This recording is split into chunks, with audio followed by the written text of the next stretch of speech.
अस्सलाम वालेकुम दोस्तों, आज की इस वीडियो में हम ये सीखेंगे कि हमने पीपीएससी का फॉर्म किस तरीके से फिल करना है। उसका सबसे जो पहला तरीका है वो ये है कि आपने चालान फॉर्म फिल करना है।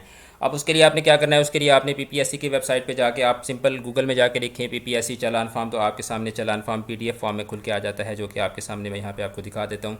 ये वाला चालान फॉर्म आपके सामने खुल के आ जाएगा, इसको आपने फिल करना है। अब इसको फिल करने का तरीका क्या है कि यहाँ पे आप सबसे पहले अपना नाम लिखेंगे। उसके बाद यहाँ पे आपकी जो भी पोस्ट है वो आप लिखेंगे। जैसे लेक्चरार है तो आप यहाँ पे लिखेंगे लेक्चरार, और दरमियान में ब्रैकेट में मेल, या अगर आप मेल हैं तो एम लिख देंगे ब्रैकेट में यहाँ पे, और अगर आप फीमेल हैं तो आप एफ़ लिख देंगे। उसके बाद यहाँ पे आपने अपना जो केस नंबर है वो आपने लिखना है। अब केस नंबर लिखने का क्या तरीका है, केस नंबर लिखने के लिए आप जो ऐड होगी उसके ऊपर जाएंगे। जैसे मेरे पास ये ऐड है, तो इसमें जो भी आपकी पोस्ट होती है वो पोस्ट, उस पोस्ट का ऐड आपके सामने खुल के आ जाता है। ठीक है, तो अब यहाँ पे ये केस नंबर सामने दिए हुए हैं, जो भी जिस पोस्ट के लिए आप अप्लाई कर रहे हैं उसका केस नंबर उससे पहले लिखा हुआ है। तो यहाँ से आपने अपना केस नंबर जो है वो फाइंड आउट कर लेना है। अब आपने केस नंबर जब आप फाइंड आउट कर लिया तो यहाँ पे आप अपना नीचे केस नंबर आप लिख देंगे। यहाँ पे टोटल अमाउंट जितनी भी फ़ीस की होगी, 600 है या 400 है या 500 है, जितनी भी है। वैसे जो 17 स्केल की लेक्चरर की जॉब्स हैं उसकी 600 रुपये फ़ीस होती है, तो यहाँ पे आप 600 हिंसों में लिख देंगे। यहाँ पे आप नीचे जो है वो वर्ड्स में लिख देंगे 600 रुपीज़। तो इस तरीके से आपने ये 3 फार्म हैं, आपने इनको फिल कर लेना है। जब आप बैंक में जमा करवाएंगे तो ओरिजिनल वाला वो आपको रिटर्न कर देंगे। डुप्लीकेट और ट्रिप्लिकेट जो है ये आप जी अपने पास रख लेंगे। डुप्लीकेट वो बैंक पीपीएससी वालों को भेजेंगे, और जो ट्रिप्लिकेट होगा वो अपने पास बैंक रिकॉर्ड के लिए रख लेता है। जब आप चालान फॉर्म फिल कर लेते हैं, जैसे मैंने एक सैंपल के तौर पर ये चालान फॉर्म फिल किया हुआ है, यहाँ पे आप अपना नाम लिखते हैं, फिर उसके बाद आप lecturer male Islamic studies BPS 17, और उसके बाद आप यहाँ पे जो केस नंबर है जैसे 43 RP 2020 ये आप लिख लेते हैं, और नीचे यहाँ पे आप 600 रुपीज़ आपने लिख लिया। उसके बाद जब आप बैंक के अंदर ये चालान फॉर्म जमा करवा देंगे, यहाँ पे एक सीरियल नंबर भी होगा, उसको भी आपने माइंड में रखना है। उसके बाद जो अगला मरहला होता है वो होता है अप्लाई करने का। अप्लाई करने के लिए आपने क्या क्या करना है, आपने गूगल पे जाना है। गूगल पे जाने के बाद आपने लिखना है पीपीएससी अप्लाई ऑनलाइन। अब यहाँ पे जब आप पीपीएससी अप्लाई ऑनलाइन लिखते हैं तो आपके सामने ये वाला पोर्टल खुल के आ जाता है। यहाँ पे आप जाएंगे। यहाँ पे आप जाने के बाद सबसे पहले आपने जिस पोस्ट के लिए अप्लाई करना है आप उस पोस्ट का यहाँ पे नाम लिखेंगे। जैसे आप लेक्चरर बायोलॉजी फ़ीमेल या लेक्चरर अरबिक या जो भी आपकी पोस्ट होगी उसके लिए आप अप्लाई करना चाहते हैं, तो हम लेट्स सपोज इसको हम सेलेक्ट कर लेते हैं। तो सबसे पहले आपके सामने ये इंस्ट्रक्शंस आएंगी, आपने इन इंस्ट्रक्शंस को रीड कर लेना है, और उसके बाद आपने I have read and understood this के ऊपर क्लिक कर देना है। तो उसके बाद क्या होगा, उसके बाद आपके सामने ये वाला जो पोर्टल है इसका ये सारा खुल के आ जाएगा। इस सारे को आपने पढ़ लेना है। उसके बाद आपने फिलअप फॉर्म के ऊपर क्लिक करना है। जब आप फिलअप फॉर्म के ऊपर क्लिक करेंगे आपके सामने अगेन ये पोर्टल खुल के आएगा कि आपने ये सारी की सारी इन्फॉर्मेशन और सारी की सारी हिदायत पढ़ ली हैं या नहीं। जब आप पढ़ लेंगे उसके बाद आई कन्फर्म के ऊपर आप क्लिक करके उसके बाद आप अप्लाई ऑनलाइन के ऊपर क्लिक कर देंगे। जब आप अप्लाई ऑनलाइन के ऊपर क्लिक करेंगे तो सबसे पहले आपसे वो यहाँ पे आपका जो आईडी कार्ड होगा वो आपसे मांगेगा, और यहाँ पे आपने अपना आईडी कार्ड जो है वो आपने फिलअप करना है। जैसे लेट सपोज़ हम कर लेते हैं इसको इस तरीके से, और उसके बाद अगर मेल हैं या फ़ीमेल हैं जो भी है तो वो उस तरीके से आपने इसको फाइंड आउट कर लेना है। तो इसी को आपने विदाउट डैशेस जो है वो नीचे आपने इसको पेस्ट करना होता है। उसके लिए तरीकाकार ये है कि आप इसको यहीं पे पेस्ट कर दें। पेस्ट करने के बाद आप जो दरमियान में डैशेस हैं उनको आप ख़त्म कर दें। ये आपका जब आईडी कार्ड आप यहाँ पे फिल कर लेते हैं, उसके बाद यहाँ पे आपने अपना ईमेल एड्रेस देना होता है। जो भी आपका ईमेल एड्रेस है वो यहाँ पे आप दे सकते हैं। जब आप ईमेल एड्रेस अपना लिख लेते हैं उसके बाद आपने यहाँ पे अपना जो फ़ोन नंबर है वो आपने देना होता है। जैसे लेट सपोज़ मैं ये वाला फ़ोन नंबर लिख लेता हूँ।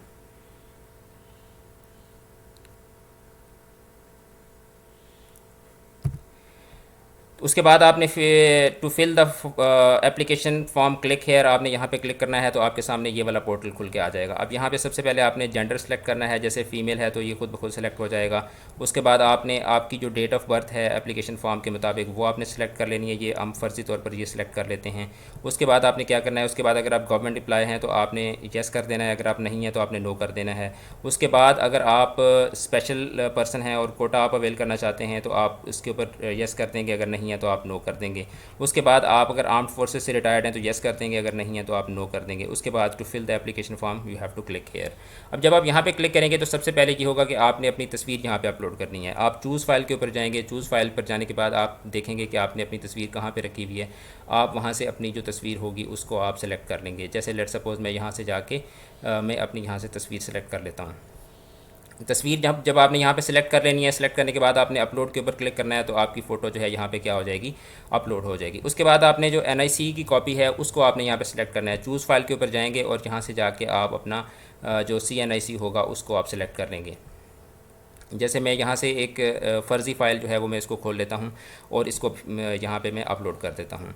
तो ये फ़ाइल अपलोड नहीं हो रही। अपलोड क्यों नहीं हो रही? क्योंकि इसका साइज़ जो है वो 25 KB से कम है। तो आपको 25 KB की फ़ाइल चाहिए होती है यहाँ पे अपलोड करने के लिए। तो नॉर्मली हम तस्वीर मोबाइल से लेते हैं या हमने हमने कैमरा से बनाई होती है जिसका साइज़ ज़्यादा होता है। तो उसको कम करने के लिए आपने क्या करना है, आपने गूगल में जाके reduce picture size to 20 KB लिखना है। आपके सामने ये reduceimage.com वेबसाइट खुल के आएगी। इसके ऊपर आप क्लिक करेंगे तो आप यहाँ पे आपके सामने ये वेबसाइट खुल जाएगी। यहाँ पे आपने ड्रॉप योर इमेज करना है। यहाँ पे आप इस इमेज को सिलेक्ट करेंगे। इमेज को सिलेक्ट करने जैसे ही आप सिलेक्ट करेंगे तो आपका जो इमेज है वो यहाँ पे खुल के आ जाएगा। तो इसको आप यहाँ से बड़ी आसानी के साथ रिसाइज़ कर सकते हैं। अब ये देखें, ये इसने 37 जो है वो 37 KB की फ़ाइल इसने कर दी है। अब हम क्या करते हैं, इसको हम दोबारा से सिलेक्ट करते हैं।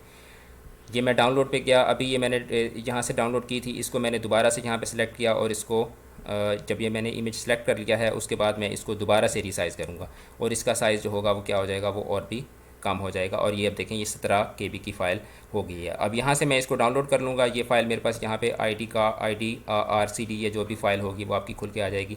यहाँ से आप चूज़ फाइल पे जाएंगे और जो आपने रिड्यूस इमेज किया होगा उसको आप यहाँ से दोबारा से सिलेक्ट करेंगे। सिलेक्ट करने के बाद आप इसको अपलोड कर देंगे तो आपकी NIC की कॉपी अपलोड हो जाएगी। उसके बाद आपने क्या करना है, आपने बैंक रिसीप्ट जो है वो आपने यहाँ पे उसका डाटा जो है वो आपने एंटर करना है। उसका तरीकाकार ये है कि आप ऐड पे जाएंगे। ऐड करने के बाद यहाँ पे आपकी जो रिसीट होगी उस रिसीट को आपने यहाँ से सिलेक्ट करना है। जो आपने बैंक में चालान फॉर्म जमा करवाया था वो यहाँ से आप सिलेक्ट करेंगे। सिलेक्ट करने के बाद आप जैसे लेट्स सपोज़ मैंने यहाँ से ये सिलेक्ट कर लिया और इसके बाद आप इसको यहाँ से अपलोड कर देंगे। अब जब ये अपलोड हो जाएगी, ये सारी जो फाइल्स आपने अपलोड करनी है ये 25 KB से कम की होनी चाहिए।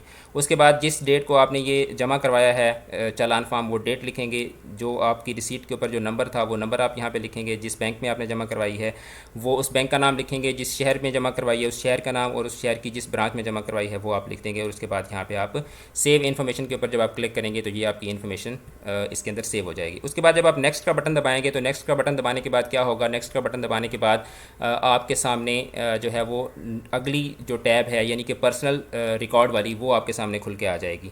अदरवाइज़ मैं यहाँ से आपको समझा देता हूँ। आप यहाँ पे ऐड पे जब आप क्लिक करते हैं तो आपके सामने ये वाला पोर्टल खुल के आ जाता है। यहाँ पे आप अपना नाम लिखते हैं, फिर रिलीजन लिखते हैं, फिर उसके बाद आप अपना CNIC नंबर लिखते हैं, उसकी एक्सपायरी डेट लिखते हैं, अपना पोस्टल एड्रेस लिखते हैं, अपना फ़ोन नंबर लिखते हैं, उसके बाद ईमेल एड्रेस लिखते हैं, उसके बाद फादर्स नेम, उसके बाद अपना डोमिसाइल आप सिलेक्ट करते हैं। आप मैरिटल स्टेटस आप शादीशुदा हैं या नहीं है ये आप बताते हैं। अगर आप शादीशुदा हैं तो आप अपनी वाइफ का नाम बताते हैं।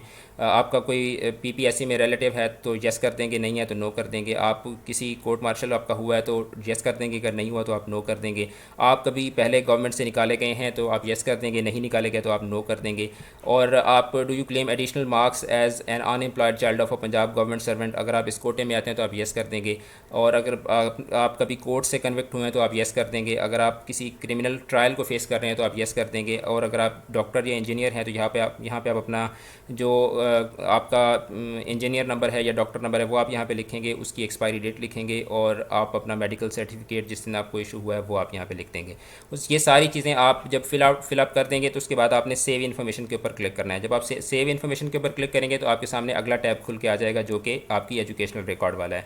जब आप एजुकेशनल रिकॉर्ड के ऊपर ऐड करेंगे तो आपके सामने ये सारे के सारे जो क्राइटेरियाज़ हैं, जैसे आप फ़िज़िक्स में है तो फ़िज़िक्स में किसी ने अप्लाइड फ़िज़िक्स में किया होगा, किसी ने जियो फिज़िक्स में किया होगा, किसी ने न्यूक्लियर फिज़िक्स में किया होगा। अगर केमिस्ट्री है तो किसी ने ऑर्गेनिक में किया होगा, किसी ने इनऑर्गेनिक में किया होगा, किसी ने जो है वो मॉलिक्यूलर केमिस्ट्री में किया होगा। डिफरेंट आपके जो है वो डिग्रीज़ होंगी, डिफरेंट आपके लेवल्स होंगे। तो उसमें से आपने ये सिलेक्ट कर लेना है कि आपका कौन सा लेवल है, कि आपकी ये वाला क्वालिफिकेशन है। अब कि आपने मैट्रिक के बाद इंटर, फिर BA और फिर आपने MA अरबिक किया, या आपने मैट्रिक इंटर बैचलर उसके बाद आपने शहादतुल आलमिया किया है, या आपने मैट्रिक इंटर के बाद BS अरबिक किया है। जो भी आपका जो है वो इसमें से सेट बनता होगा उस सेट को यहाँ से आप सिलेक्ट करेंगे। सिलेक्ट करने के बाद आप प्रोसीड फर्दर पे जाएंगे। प्रोसीड फर्दर पे जाएंगे तो यहाँ से आप दोबारा आपको ये बताएगा कि आपका यही सेट है। अगर आपका यही सेट होगा तो आप प्रोसीड फर्दर पे जाएंगे। जब आप प्रोसीड फर्दर पे जाएंगे तो आप यहाँ पे आप वन बाय वन पहले मैट्रिक, फिर उसके बाद FA, फिर उसके बाद BA या जो भी आपने सेट सेलेक्ट किया होगा उसके मुताबिक जिस ऑर्डर में डिग्रीज़ आ रही हैं उसी ऑर्डर में आप यहाँ से डिग्रीज़ को सिलेक्ट करेंगे और किस बोर्ड से किया है। और अगर आप जिस जिस बोर्ड से आपने किया है वो यहाँ पे अवेलेबल नहीं है तो आप एनी अदर पे चले जाएंगे। और इसके अलावा उसके बाद आप मेजर सब्जेक्ट्स बताएंगे, किस डेट को रिज़ल्ट डिक्लेयर हुआ और सिस्टम आपका एनुअल था या सेमेस्टर था ये आपने बताना है। उसके बाद कितने आपके मार्क्स आए, टोटल मार्क्स कितने थे, आपकी डिवीजन कौन सी बनती है। ये जब आप अपनी मैट्रिक की कर लेंगे तो उसके बाद आप अपने ऐड अनदर एजुकेशन पे जाएंगे और उसके बाद आप FA की करेंगे, फिर ऐड अनदर एजुकेशन पे जाएंगे, फिर आप BA की करेंगे। तो इस तरीके से आपने अपनी सारी जो एजुकेशन है वो आपने क्या कर लेनी है, इसके ऊपर फिल कर लेनी है। जब आप अपनी एजुकेशन सारी की सारी फिल कर लेंगे तो उसके बाद क्या होगा, उसके बाद यहाँ पे नीचे आपके आ जाएगा कि आपका जो रिकॉर्ड है, आपका एक्सपीरियंस का रिकॉर्ड है वो आपने यहाँ पे बताना है। अगर आपने कोई जॉब्स वगैरह की हुई हैं तो ऐड पे आप जाएंगे और आप यहाँ पे अपना जॉब का सारा एक्सपीरियंस जो है वो वन बाय वन, अगर आपने 4-5 जॉब्स की हुई हैं तो आप एक जॉब का सारा ये फॉर्म फिल करके उसके बाद आप ऐड एक्सपीरियंस पे क्लिक करके फिर दूसरी जॉब का करेंगे, फिर तीसरी का, इसी तरीके से। और अगर आपने कोई जॉब नहीं की हुई तो आप यहाँ से स्किप कर देंगे। जैसे ही आप स्किप करेंगे और उसके बाद आप यहाँ पे सेव इन्फॉर्मेशन करेंगे तो आपकी ये भी इन्फॉर्मेशन सेव हो जाएगी और उसके बाद आपने नेक्स्ट का जो ऑप्शन है इसको आपने दबा देना है। जब आप नेक्स्ट का ऑप्शन दबाएंगे तो उसके बाद क्या आएगा, आपके सामने एक पोर्टल ऊपर खुल के आ जाएगा जिसके ऊपर लिखा हुआ होगा कि आप अपनी ये एप्लीकेशन फॉर्म सबमिट करवाना चाहते हैं, आप इसको दोबारा से रीड करना चाहते हैं या क्या तरीक़ाकार है। तो आप जब सबमिट एप्लीकेशन के ऊपर क्लिक करेंगे तो आपकी एप्लीकेशन सबमिट हो जाएगी और आपको एक कंप्यूटर जनरेटेड एप्लीकेशन नंबर जो है वो भी जारी हो जाएगा, जिसको बाद में आप यूज़ करते हुए अपनी एप्लीकेशन को आपने अगर एडिट करना है तो आप अपनी एप्लीकेशन को एडिट कर सकते हैं या उसके अंदर आपने कोई चेंजेस करनी है तो आप वो चेंजेस भी कर सकते हैं। तो अगर आपको ये वीडियो अच्छी लगी है तो आप इस चैनल को ज़रूर सब्सक्राइब करें और दूसरों के साथ भी इस वीडियो को शेयर करें ताकि दूसरों का भी भला हो। Thank you so much. अल्लाह हाफिज़।